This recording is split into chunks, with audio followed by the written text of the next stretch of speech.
The moment I placed the pendant on the great stone table, the entire hall went silent. Not the kind of silence that falls between words, the kind that swallows them whole, the kind that makes your pulse loud in your own ears and turns every breath into a confession. 43 wolves staring at me, a girl who had no business being in that hall at all, holding something that belonged to the most feared AlphaKing in the Northern Territories. I had found it 3 days ago, half buried in the mud near the eastern ridge where the river bends sharp and cold. I didn't know what it was at first, just a disk of darkened silver, carved with a pattern so intricate it seemed to breathe when the light hit it right. Old. Older than anything I had ever touched. My fingers had closed around it instinctively, the metal warming against my palm faster than it should have, and something at the base of my throat had tightened. My name is Nora. I am 23 years old, an Omega in the Greywood Pack, which is another way of saying I am no one important.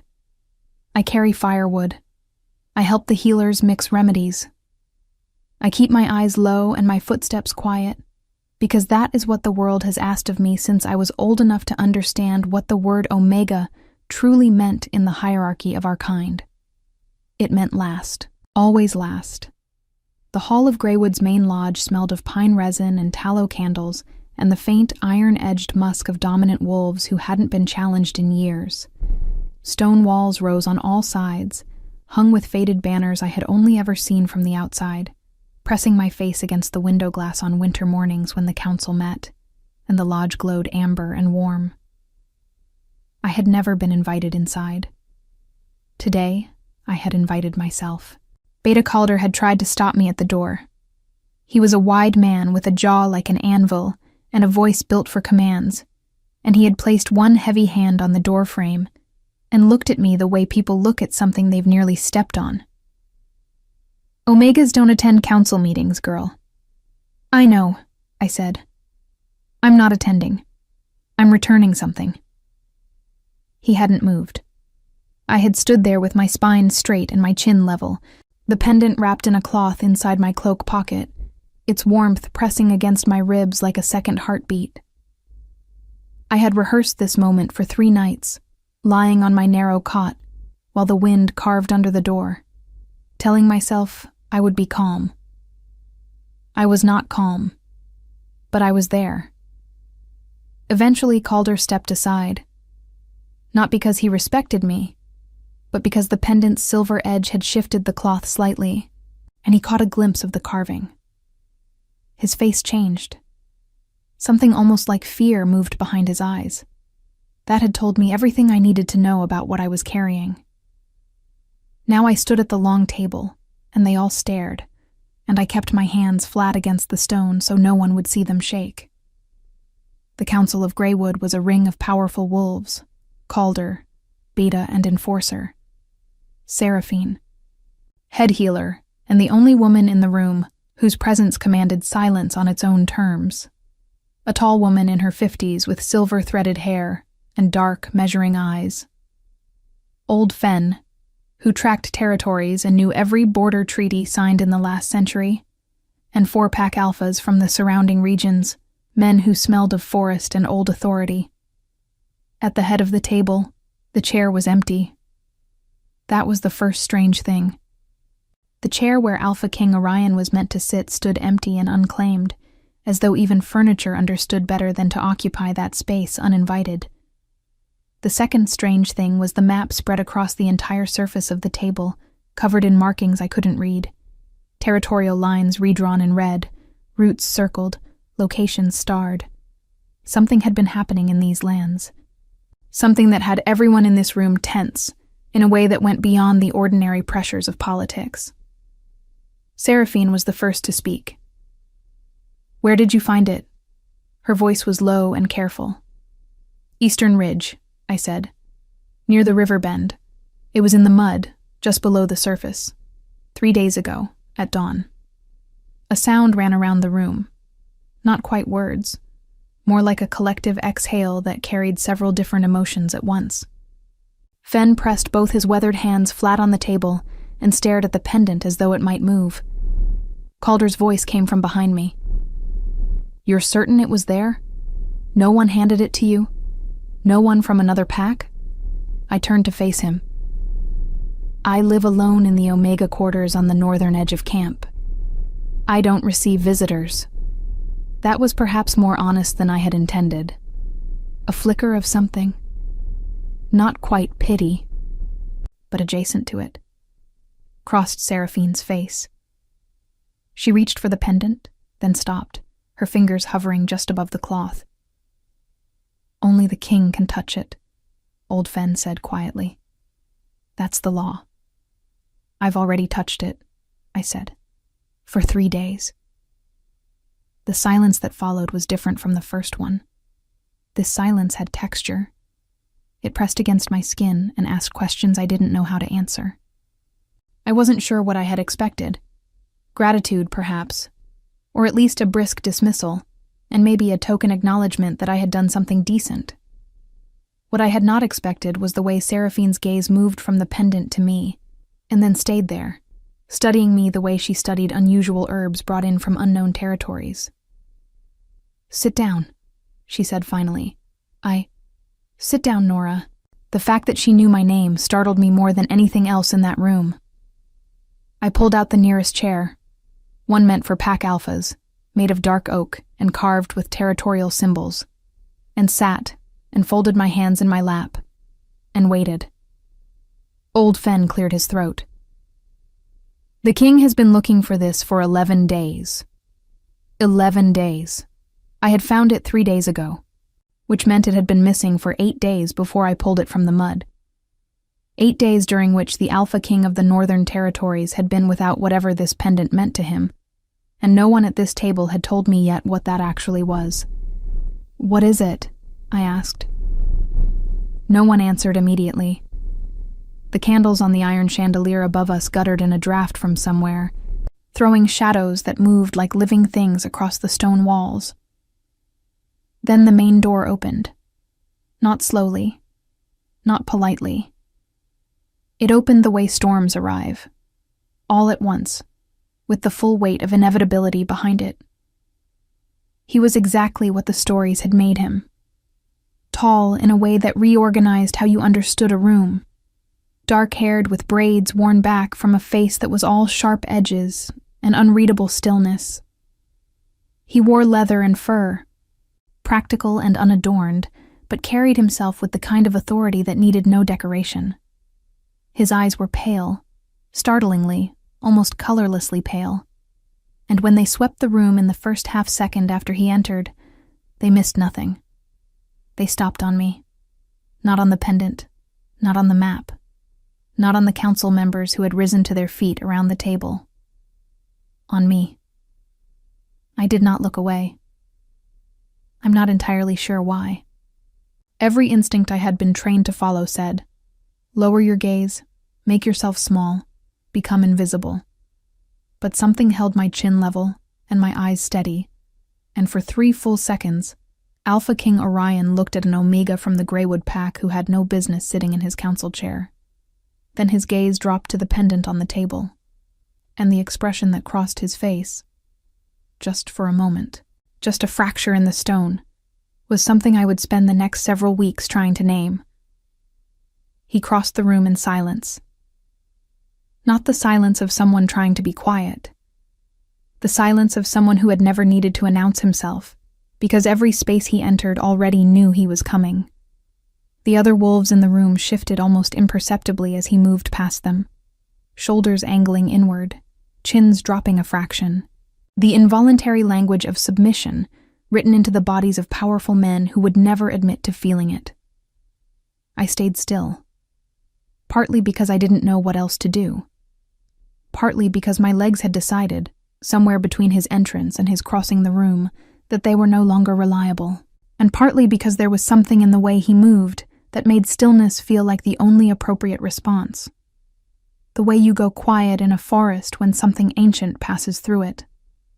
Orion stopped at the edge of the table. He looked at the pendant for a long moment without touching it. Then he looked at me again. And this time the look lasted longer, and it had more layers to it. You found it, he said. His voice was lower than I expected. Not soft. Nothing about him was soft. But measured. Deliberate. The voice of someone who had learned at some cost to choose words carefully. Yes, I said. At the eastern ridge, near the river bend. 3 days ago. It wasn't a question. Someone had already told him, or he simply knew, the way alphas sometimes knew things about their territory that no report had carried to them yet. Yes. And you carried it for 3 days before bringing it here. There was no accusation in it, just the flat observation of a fact, laid between us like something he intended to examine later. I felt the weight of it anyway. I needed to be certain of what it was, I said. I didn't want to bring something ordinary to the council and waste their time. Seraphine made a sound. Not quite a laugh, not quite a cough. Old Fen studied the map with sudden intense interest. Orion's pale eyes didn't move from mine. And when you were certain? I came immediately. Something shifted in his expression. Not warmth, not yet, and perhaps not ever, but a recalibration of some kind. The way a scale adjusts when the weight placed on it is different from what was anticipated. He reached out and picked up the pendant. The moment his fingers closed around it, the room exhaled. Every person at that table released something they had been holding without knowing it. Even the candles seemed to steady. The pendant disappeared into his closed fist, and he stood there for a moment with his head slightly bowed and his eyes closed, and I had the distinct sense that I was witnessing something private, something I should probably look away from. I didn't. When he opened his eyes, he looked directly at me again, and this time there was a question in his gaze that he hadn't yet decided to ask aloud. They sent me out of the room after that. Calder escorted me to the corridor with a hand near my elbow that never quite touched me, as though contact might be interpreted as acknowledgement, and told me to wait. The door closed. I stood alone in the stone passage with its single narrow window overlooking the training yard, where a group of young wolves were running formations in the gray morning light, their breath clouding the air in white bursts. I had expected to be dismissed, thanked briefly, given perhaps a small formal acknowledgement, and sent back to the Omega quarters to continue being invisible in the usual ways. That was the logical outcome. That was the outcome the world had been rehearsing me for.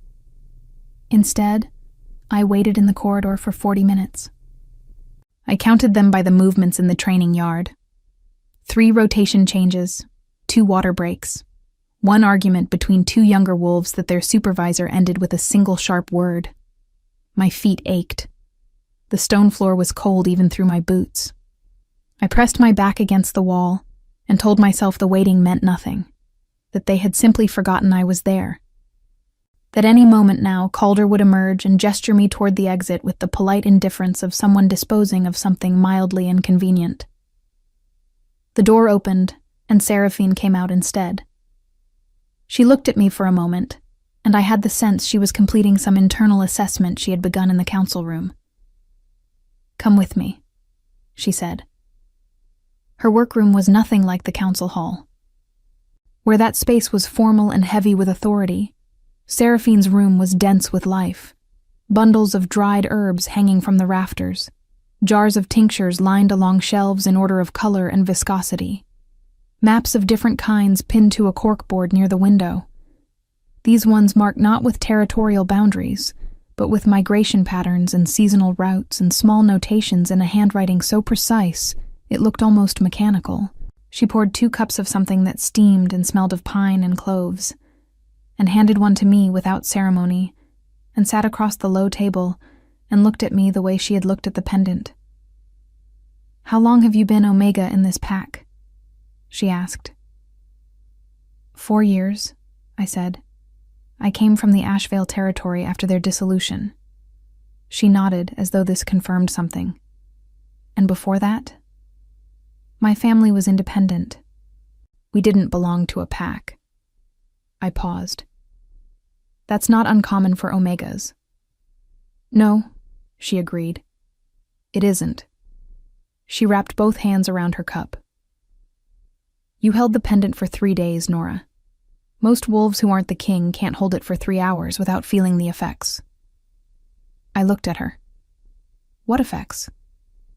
Disorientation, fever, a kind of pressure behind the eyes that builds until you have to put it down. She tilted her head slightly. You felt none of that? I thought about the 3 days. The warmth against my ribs, constant and even. The way I had slept better than usual those nights, dreamlessly and deeply. The strange clarity I had felt in the mornings, as though something had been cleaning the fog from the edges of my thoughts. No, I said slowly. None of that. Seraphine set her cup down. The pendant is a binding object. It was made for the AlphaKing's line, specifically to respond to the blood and the will of whoever carries that lineage. For anyone outside that line to hold it comfortably, for days without consequence. She stopped. It isn't supposed to be possible. I sat with that for a moment. I'm an Omega from a dissolved pack, I said. I carry firewood and mix healing remedies. I know what you do here. She said it without unkindness. I also know that isn't all you are. She picked her cup up again. The king has asked to speak with you, this afternoon in the main study. I told him I would prepare you. Prepare me for what? She smiled, and it was a complicated smile, layered with things I couldn't fully read. For the fact that your life is about to become considerably more complicated. I walked back to the Omega quarters in a state somewhere between numb and alert. The kind of suspended clarity that arrives after a shock has passed through the body, and the mind is still deciding what to feel about it. The morning had turned overcast, the sky pressing low and pale over the lodge rooftops, and the smell of coming rain moved through the camp in slow, rolling waves. My quarters were a single room at the northern edge of the residential block. Practical, sparse, mine. A narrow bed, a trunk for clothing, a small shelf where I kept 3 books I had traded work for over the years, and a window that looked out over the tree line into the dark beginning of the forest. I had always found the view steadying. The forest didn't care about hierarchy. The forest simply was. I sat on the edge of my bed and pressed my palm flat against my knee and breathed. The pendant had felt like a heartbeat. For 3 days it had felt like a second heartbeat. Calm and steady, just beneath the surface of my own. And I had genuinely believed that it was just a strange object, old and powerful in the abstract way that old things sometimes are, and that returning it would close the story neatly and deposit me back into my ordinary life. Outside my window, the first drops of rain began to fall through the pine branches, dark and quiet. I thought about pale eyes that had stopped on my face before they found the thing they were looking for. I thought about Seraphine's voice saying, "That isn't all you are." The afternoon felt very far away and very close at the same time. The main study smelled of old leather and wood smoke, and something underneath both of those things. Something darker and earthier that I couldn't name, but that settled in my chest the moment I stepped through the door, like a frequency my body recognized before my mind did. Orion was standing at the window when I entered. He had his back to the room, one hand braced against the stone frame, looking out over the same overcast sky I had been watching from my quarters. From this angle, with the gray light falling across his shoulders and the dark braids loose against his neck, he looked less like the figure from the stories, the undefeated king, the Northern Terror, the wolf no Alpha had challenged twice, and more like someone who had been standing at windows for a very long time, looking at things that weren't quite there anymore. Calder stood to the left of the door. He didn't acknowledge me when I came in. Old Fen sat in the corner with a ledger open in his lap, but his eyes weren't on the page. "Close the door," Orion said, without turning. I closed it. "Sit, if you want." There were 2 chairs near the fireplace, low and worn, the kind of furniture that had been used for actual sitting rather than display. I chose the one farther from the fire because the room was already warm, and because some instinct suggested I should leave the closer chair available. I sat. I folded my hands. I waited. He turned from the window after another moment, and I had the impression he had been using those final seconds to compose something, not his expression, which remained still and unreadable as before, but something interior, something he was choosing how to carry into the room. He crossed to the other chair and sat, and for a moment he simply looked at me, and the firelight moved across his features and found the lines there. Not age, exactly, but weight. The particular weight of someone who has made decisions that cost more than they had budgeted for. "Seraphine tells me you had no reaction to carrying the pendant," he said. "She told me the same thing was unusual. It's more than unusual." He held my gaze steadily. "In 4 generations of my family's line, only those with direct blood connection to the original binding have been able to hold it without consequence. That is 3 people, all of them dead." A brief pause. "And now you." I didn't know what to say to that. I said what was true. "I don't understand what that means." "Neither do I yet." He leaned forward, elbows on his knees, and the posture made him look unexpectedly human. Not the AlphaKing performing authority, but a man confronting a problem he hadn't anticipated. "Tell me about your family." So I told him. It wasn't a long story, or a remarkable one, not the way stories in that room usually went. My parents had been independent wolves, unaffiliated, moving between territories as work and season allowed. My father had been a craftsman, my mother a healer's assistant. They had both passed when I was 17, within the same winter of each other. And I had been alone since then, drifting between packs, taking work where I could find it, landing finally in Greywood because it was large enough that one more quiet Omega went unnoticed. Orion listened without interrupting. He was very good at listening, the kind of listener who makes no sound at all and watches your face rather than the middle distance, so that you become aware of each word as you release it. When I finished, he was quiet for a moment. "Your mother," he said. "Her name?" "Eyeless," I said. "Why?"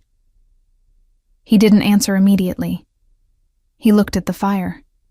Old Fen in his corner had stopped pretending to read. Calder's posture near the door had shifted. The anvil jaw tightened, the arms crossed, something that might have been discomfort moving behind his eyes. "There was a woman named Eyeless," Orion said carefully, "who served as a healer in the court of my father's pack 30 years ago. She left abruptly, without formal notice. It was noted at the time because she had access to certain restricted archives, including the archive where the binding records are kept." The fire popped softly. Rain moved against the window glass in slow, irregular patterns. "You're saying my mother was in your father's court," I said. "I'm saying it's possible." He looked at me again. "I'm saying the coincidence of your name, your lineage, and your capacity to hold that pendant without harm is the kind of coincidence I've learned not to trust." I sat with it. I turned it over the way you turn a stone over, not certain what's underneath, but knowing the turning is necessary. "What was in the binding records?" I asked. Another pause. This one had texture to it, a decision being made somewhere inside him, about how much to say to a woman who was still, formally, an Omega from a minor pack, with no standing in his court. "Proof," he said finally, "that my line is not the only one capable of carrying the pendant's bond." The days that followed moved strangely. I was not sent back to my ordinary duties. No one formally told me this. No announcement was made. No status was changed. But when I arrived at the firewood station the morning after my meeting with Orion, the senior Omega in charge of work assignments gave me an odd look and said there had been a schedule adjustment, and that I was to report to Seraphine's workroom instead. Seraphine put me to work immediately, with the practical efficiency of someone who had no patience for uncertainty. She handed me a bundle of graywood bark and told me to strip and sort it. And while I worked, she talked about the pack's history, about the territories, about the slow territorial pressures from the southern groups that had been building for years and that the council had been discussing in increasingly strained tones. She didn't talk about the Pendant. She didn't talk about Orion. But she asked me questions, woven into the conversation so naturally that I only noticed them afterward, about what plants I knew, what remedies my mother had taught me, what I had learned during my years between packs. I answered honestly. I always answered honestly. It was one of the few habits I had managed to keep intact through everything that had tried to strip it from me. On the third day, Seraphine handed me a key. It was small and iron, unremarkable except for the weight of it. "The East Archive," she said, as though this were a perfectly ordinary thing to say. "Third shelf, left side. There's a ledger with a green cover. Bring it to me." I looked at her. "Am I allowed in the East Archive?" She met my gaze without blinking. "You are now." The archive was a long, narrow room carved into the bedrock beneath the lodge, reached by a staircase that smelled of stone and time and the cold particular to underground places where the seasons don't reach. Lamps burned at intervals along the walls, low and amber, throwing more shadow than light. I found the third shelf on the left. The green ledger was there, old, its spine cracked with use, the cover faded to something closer to gray-green than true green. I pulled it out carefully, the way I had been taught to handle old things. It came loose from the shelf with a faint sound, like a breath released. I should have simply carried it back up the stairs. Instead, I stood in the amber lamplight and opened the first page. The handwriting inside was precise and small, and immediately, unmistakably familiar. The same careful loops and deliberate spacing I had grown up watching form letters on scraps of paper in a cold kitchen, writing out remedies and lists, and occasionally, when she thought I was asleep, things that were neither. My mother's handwriting. I stood very still in the underground cold, the ledger open in my hands, and read the first line.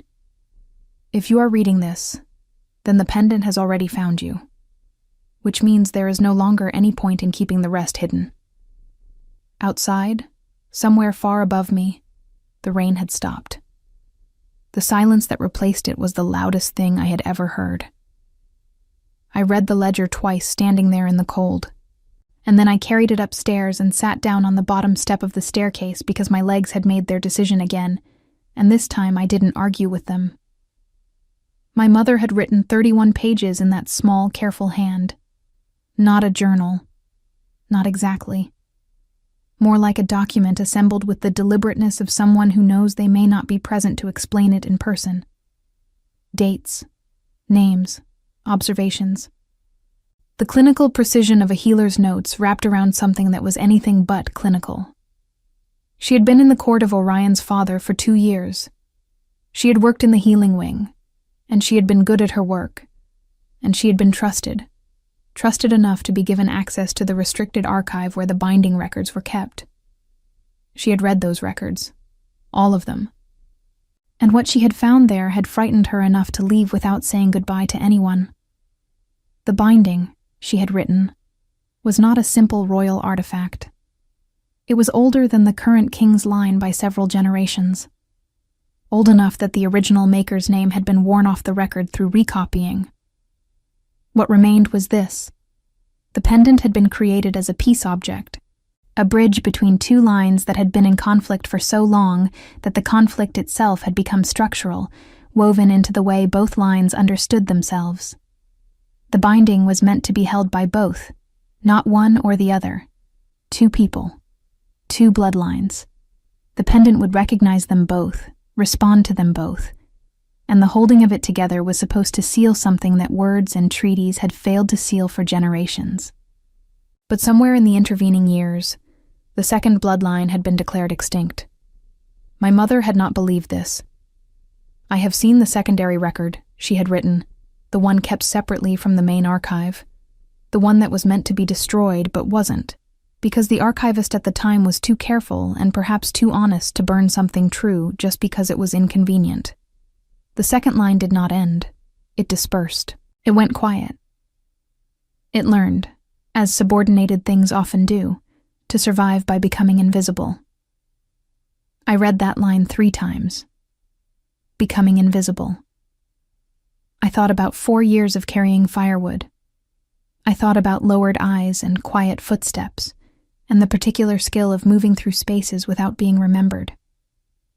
I thought about how thoroughly I had learned it, how it had felt at times, less like survival and more like disappearance. I stood up. I carried the ledger to Seraphine. She was waiting for me. Not with surprise, with the particular stillness of someone who has been waiting and knows the waiting is almost over. She took the ledger from my hands and set it on the table between us, and looked at it for a moment before she looked at me. "You read it," she said. "Yes." "All of it?" "All of it." She nodded slowly. "How do you feel?" It was such a simple question for such a complicated answer. I sat down across from her and pressed my hands flat on my thighs and thought about it honestly. Because she deserved honesty, and because I was tired. Suddenly, bone-deeply tired, of answers that weren't quite true. "Like something I built very carefully is coming apart," I said. "And I'm not sure yet whether what's underneath it is better or worse." Seraphine was quiet for a moment. Then, "Your mother came to me before she left. Not to tell me everything. She was too careful for that. But she left something with me. A sealed letter, with instructions that it was only to be opened if someone from her line arrived at this pack carrying the pendant without harm." She reached into the inner pocket of her coat and placed a small envelope on the table. Folded paper, sealed with plain wax, the seal unbroken. My name was written on the front, not in Seraphine's hand, in my mother's. I stared at it for a long time. The fire crackled softly. Somewhere in the lodge above us, voices moved through the corridors, the ordinary sounds of the pack's daily life continuing without pause or ceremony, indifferent to the fact that the floor of my world was rearranging itself. I picked up the envelope and broke the seal. The letter inside was short, 7 lines. My mother had always believed that the most important things could be said briefly, and that anything longer was usually fear padding itself out. "Nora, if you are reading this, you found your way to where you were always going to end up. I am sorry I couldn't tell you sooner. I am sorry for a great many things, most of which I hope you will eventually understand. The pendant will have already told you more than I can put in words. Trust what it made you feel, not what the world told you to feel about yourself. You were never last. You were never invisible. You were kept safe, and there is a difference. The king's line and ours were never meant to be in opposition. Remember that, when it matters. It will matter soon. Your mother." I folded the letter. I put it in my pocket. I kept my face very still. Orion found me that evening at the tree line. I hadn't planned to be there. I had simply walked until the lodge noise faded and the forest smell replaced it. Pine and cold earth and the faint mineral sharpness of the river somewhere below the ridge. The light was going, the sky turning the deep, uneven blue of early night. The first stars appearing above the canopy in 1s and 2s. I heard him before I saw him. Not footsteps. He moved too quietly for that. More a shift in the air, a change in the density of the silence, the way the forest adjusted its breathing around something large and deliberate moving through it. He came to stand beside me. Not close, a respectful distance, the width of a conversation rather than a confidence. He looked at the tree line the way I was looking at it, and for a moment neither of us spoke, and the evening settled around us like a third presence. "Seraphine told me you read the ledger," he said. "She also gave me a letter my mother left." A pause. "I didn't know about the letter." "I know," I could tell. He turned to look at me then, and in the low blue light, his pale eyes were almost silver, and the expression in them was something I hadn't seen on his face before. Not the measured authority, not the recalibration, not the careful choosing of words. Something rawer. Something that had been sitting behind all of those things waiting for an opening. "I owe you an explanation," he said. "You owe me nothing," I said. "You didn't know. Neither did I." "That's not the point." His voice had dropped. Not in volume, but in register. Something that made it feel like it was meant for this space rather than the council hall. For 11 days, the pendant was missing. 11 days during which every decision I made felt unmoored. Like navigating without a fixed point. He paused. I didn't understand why until today. I looked at him. Why? He looked back at me steadily. Because the binding isn't meant to function with only one half. The words settled between us with the particular weight of things that are both simple and enormous. The kind of statement that rearranges the air around it when spoken aloud for the first time. I thought about the warmth of the pendant against my ribs. The second heartbeat, calm and steady, for 3 days. I thought about my mother's words. They were never meant to be in opposition. "I'm an Omega from a dissolved pack," I said, not in argument, but because it felt important to say it plainly, to let it exist in the same sentence as everything else. "I know what you are here," he said. "That isn't what I'm talking about." The forest was very quiet around us. Above the canopy, the stars were multiplying, cold and clear and indifferent to what happened below them. "What do you need from me?" I asked.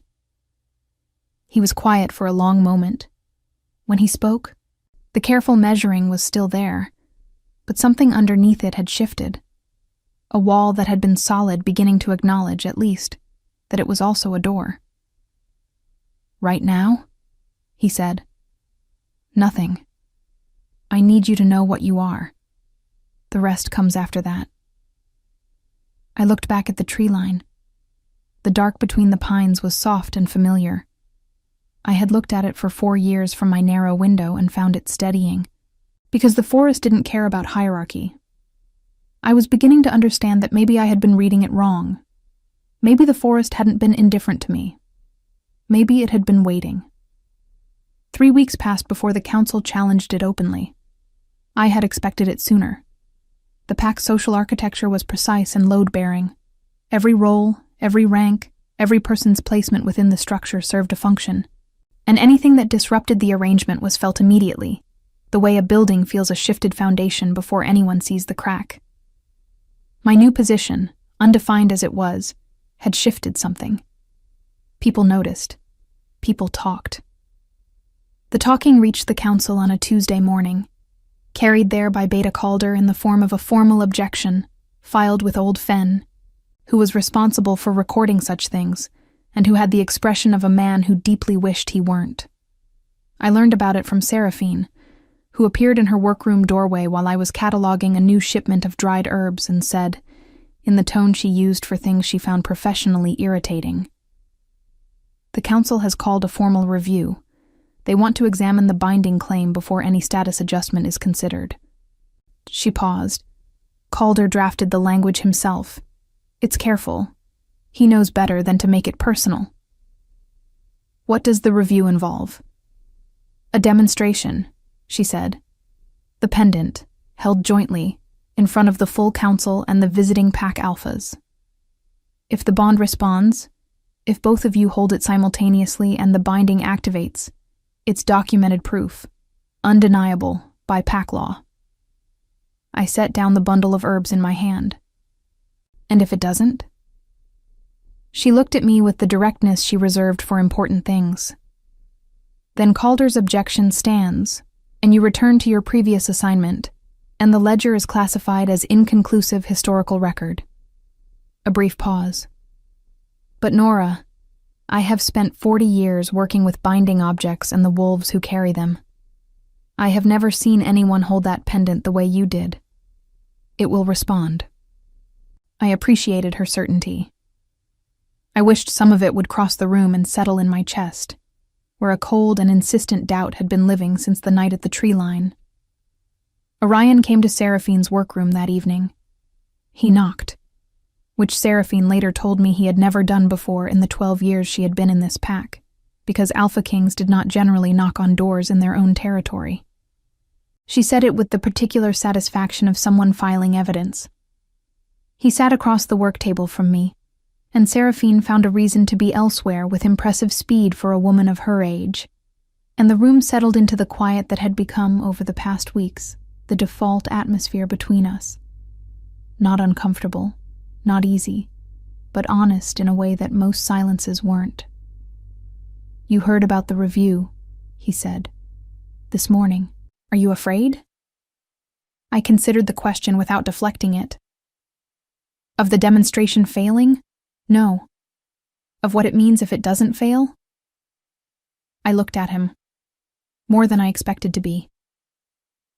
Something moved in his expression. Not surprise, but recognition. The look of someone hearing their own internal weather described accurately by someone else. "I was 26 when I took the AlphaKing's position," he said. It came out without preamble, which was unusual for him. My father had held it for 30 years before me, and he was very good at it, very certain. He never appeared to doubt a decision once it was made. He looked at the pendant where it lay on the table between us, because Seraphine had asked to examine it that afternoon, and he had left it here when he came. I spent the first 3 years waiting to feel certain the way he did. It never came. Eventually, I understood that the certainty I was watching had been performance. A very good performance, by a man who was also underneath it, finding his way through the dark. He picked up the pendant. The silver caught the lamplight, and the carved pattern moved through it in shifting lines. "The bond isn't a diminishment," he said quietly. "That's what I need you to understand before tomorrow. Whatever the council believes, whatever the politics of it become, the original binding was made by two people who understood that strength held alone eventually becomes rigidity. That flexibility requires partnership." He set the pendant down again. My line forgot that. We turned the pendant into a symbol of singular authority, and we lost what it was actually for. I looked at him across the table and thought about my mother's words. They were never meant to be in opposition, and thought about 4 years of making myself invisible, and thought about the steady warmth of the pendant against my ribs for 3 days, and the clarity of those mornings. "I'm still an Omega in this pack," I said. "Whatever the binding says, that's still what the structure says." "The structure," he said, "is a thing built by people. It can be rebuilt by people." He met my gaze directly. "If you're willing." The lamp between us burned steadily. Outside the workroom window, the night camp sounds drifted in softly. Voices, a distant fire, the particular quiet rhythm of a large group of people settling toward sleep. My people, by 4 years of proximity, if not by formal belonging. People I had carried firewood for, whose remedies I had mixed, whose names I knew even when they didn't know mine. "Yes," I said. "I'm willing." The morning of the review arrived gray and sharp-edged, a cold front having moved in overnight and stripped the last softness from the autumn air. The full council assembled in the great hall. The visiting pack alphas were there, 6 of them now, a 7th having arrived 2 days prior from the Western Territories, drawn by the news that something unusual was occurring at Greywood. Calder stood at the head of the table with the formal objection document in hand, his expression professionally neutral in the way of someone who has prepared carefully for a confrontation they expect to win. I walked in with Seraphine on my left and Old Fen on my right, and if the 2 of them positioning themselves that way was deliberate, an old healer and a territorial historian flanking the Omega girl as she crossed the council floor, then it was the most quietly eloquent thing I had ever witnessed. Orion was already there, standing at the far end of the table, the pendant in his open palm. Calder read the objection. It was careful, as Seraphine had said. Procedurally correct, invoking 3 separate pack laws regarding status claims and binding verification, giving no surface for emotion to grip. The visiting alphas listened. The council listened. I stood in the center of the hall and listened, and kept my breathing even, and did not look at my hands. When Calder finished, Orion spoke. He spoke for 6 minutes. I counted, because focusing on the counting kept everything else manageable. He laid out the history, the ledger, the letter, the archive records, the unbroken secondary bloodline that my mother had documented, and that his own family's archivist had, in one careful act of honesty decades ago, preserved instead of destroyed. He spoke without theater, without the performance of authority, just the flat, clean presentation of evidence by a man who had clearly decided that the most powerful thing he could do in that room was simply tell the truth. Then he held out the pendant toward me. I crossed the floor. The room was very quiet. I was aware of every face, Calder's careful neutrality, Seraphine's steady calm, Old Fenn's attentive stillness, the visiting alphas leaning slightly forward with the focused attention of people witnessing something they hadn't expected to see today. I reached out and placed my hand over Orion's and closed my fingers around the pendant beside his. The warmth was immediate and enormous, not painful, not overwhelming, but total. The way a sound fills a room when it's exactly the right frequency for the space. It moved from the pendant through my palm and up my arm and spread across my chest, and I felt it meet something there that had always been present but unnamed, the way you feel a wind from a direction you'd stopped expecting. Old Fenn made a sound, a quiet sound, but in that silence, it was very clear. The carving on the pendant's face was glowing. A soft amber gold light, subtle but unmistakable, tracing the pattern's lines with the slow, even pulse of something that had been waiting to be completed. Calder looked at it for a long moment. Then he set his objection document face down on the table. It was not a dramatic gesture. It was simply a man adjusting his position when the ground has demonstrably shifted, and doing it with more grace than I had expected from him. I found, in that moment, something almost like respect for him, for the willingness to let the evidence be the last word. What followed wasn't a ceremony. There was no formal investiture, no public declaration, no moment designed for remembrance. Instead, there was a week of quiet work. Seraphine, Fenn, and 2 pack historians pulling every relevant record, cross-referencing the secondary bloodline documentation with pack law, building the legal framework with the careful patience of people who understood that structures built in haste don't hold. I sat with them for hours each day, reading documents I had never had access to before, learning the shape of a history that turned out to have always included me even when it appeared not to. Calder came to Seraphine's workroom on the 4th day. He stood in the doorway for a moment, and then he said, addressing the room generally rather than anyone in particular, "If you need the training roster adjusted to reflect the new arrangement, I can have it done by morning." Seraphine looked at him over the rim of her reading glasses. "Thank you, Calder. Morning is fine." He nodded and left, and nothing more was said about it by anyone. The visiting alphas departed over the following days, carrying word back to their own territories. I watched the last of their parties leave from the lodge steps on a morning that had turned unexpectedly clear. The sky washed bright after 2 days of rain, the mountains at the edge of the territory showing their snow-covered peaks for the first time that season. Orion came to stand beside me as the last riders disappeared into the tree line. "The southern territories will push back," he said, "when the word reaches them fully. They've been working toward a fractured north for years, and a confirmed binding changes their calculations significantly." "I know," I said. Seraphine briefed me. He looked at me. "You're not afraid of it." I didn't say that. I kept watching the tree line where the riders had gone. I said I know. Knowing and fearing aren't the same thing, and fearing something doesn't mean you can't walk toward it. A pause, then quietly, no, it doesn't. We stood there for a moment in the cold, clear morning, the pack moving behind us through its daily rhythms. Voices and footsteps, and the distant metallic sound of the training yard. All of it familiar now in a way that had shifted from the familiarity of invisibility to something else. Something I was still finding words for. Spring came. The southern pressure came with it. As predicted, 2 formal territorial challenges filed through proper channels, both answered by Greywood's counsel with documentation so thorough that the challenges dissolved without escalating further.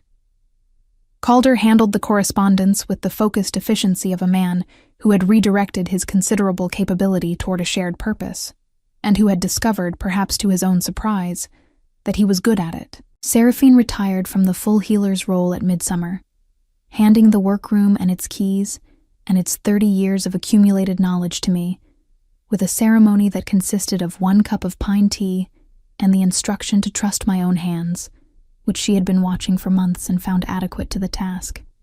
She didn't go far, a smaller set of rooms 2 corridors over, where she continued to read and to be consulted, and to offer opinions whether or not they had been requested, which was exactly right. Old Fen outlasted everyone's predictions, as Old Fen had always done, and continued to appear at every council meeting with his ledger, and his quiet attentiveness, and his memory for treaty language that no one else could equal. And Orion learned slowly, the particular work of carrying something with someone else rather than alone. It didn't come easily to him. He had built himself around singular authority for too many years for the adjustment to be smooth. And there were council meetings that ended with both of us silent on opposite sides of the room, and evenings where the distance between us had the texture of a disagreement that neither of us had finished having yet. But there were also mornings. Mornings in the study with maps spread between us, and 2 cups of something hot, and the quiet back and forth of 2 people building something together with the care that things worth building require. Mornings at the tree line, where the forest had finally revealed itself to me as what it had always been.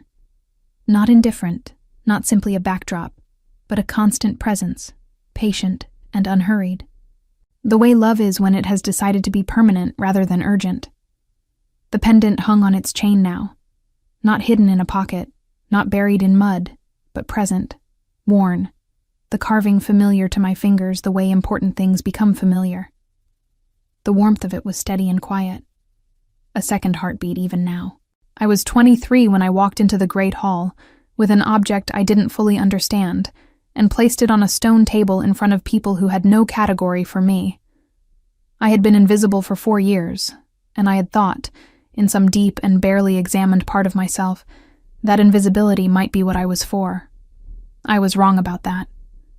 What I was for turned out to be exactly this.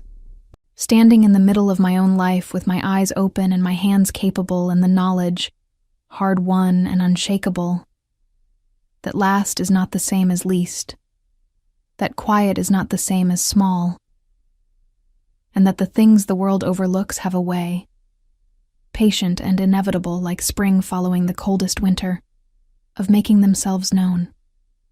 The pack was whole, the binding was sealed, and I was, at last, entirely, irreversibly found.